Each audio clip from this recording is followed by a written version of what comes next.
और रोज़ मुझसे इस बात के लिए बहस करती थी कि पता करो यह सब कौन कर रहा है, पर मैं उसे सिर्फ यही कहता था, यह सब काला जादू वगैरह कुछ नहीं होता, सब मन का वहम होता है।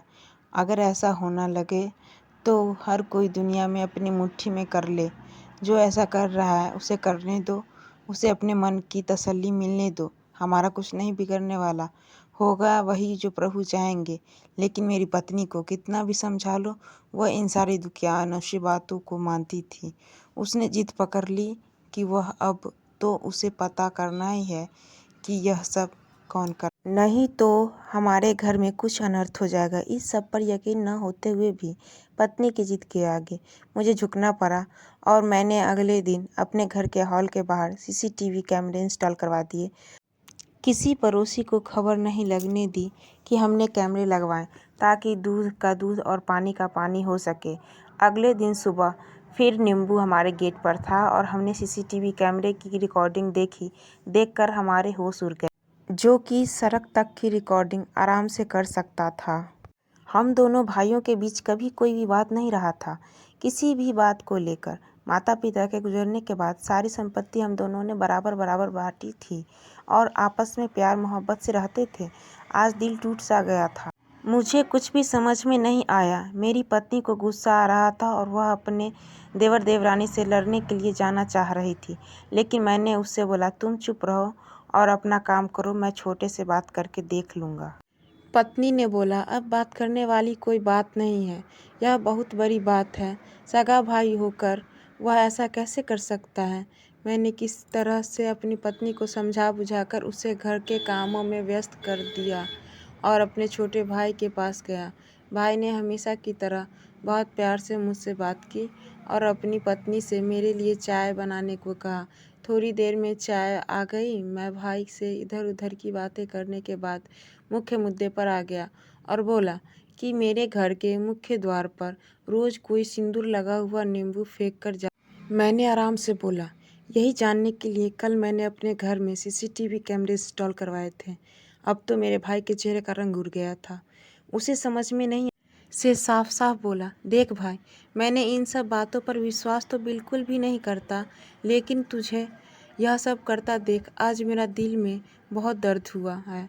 हजारों टुकड़े हो गए हैं मेरे दिल के। बस इतना बता दे कि मुझसे ऐसी क्या गलती हो गई कि तुमने मेरे साथ ऐसा किया है। मेरा भाई और उसकी पत्नी मुझसे नज़र नहीं मिला पा रहे थे। धीरे धीरे हकलाते हुए मेरे भाई ने बोला, भाया, आपके पास कुछ भी नहीं किया है, बस आपकी दुकान मेरी दुकान से ज़्यादा अच्छी चलती है और आपकी आमदनी मेरी आमदनी से दुगनी है।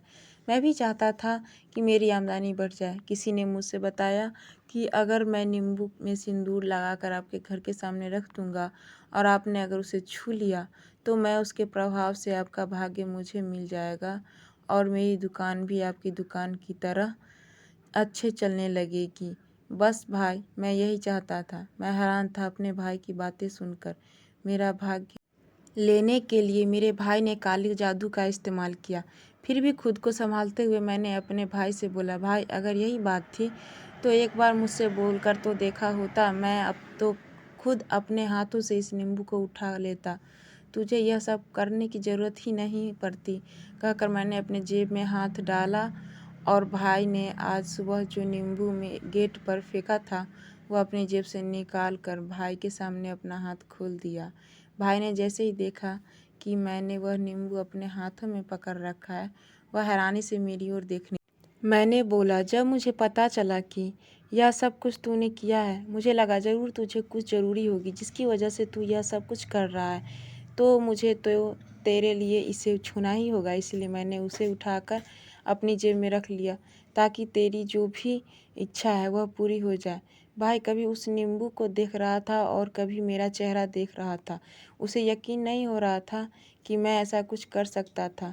मैंने बोला, तू मेरा छोटा भाई है और तेरे लिए मैं कुछ भी कर सकता हूँ। बस एक बार विश्वास करके मुझसे बात तो कर की होती।